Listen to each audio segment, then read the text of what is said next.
guys, magandang araw po.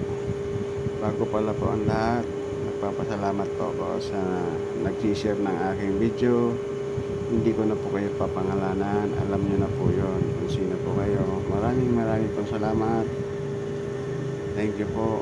Ito pala po ay bagong request na naman po ng ating client. Crossfade daw ang gupit niya, texture daw ang taas. Kaya po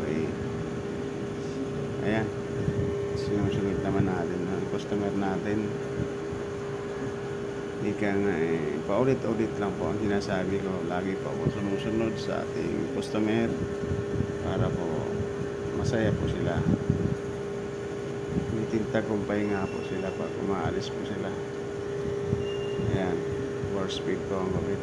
Kaya latest po ngayon ng mga gupit. Patok na patok po ngayon. Ayan, tuloy-tuloy lang po. Salamat po and God bless you po sa ating lahat. Bye bye po.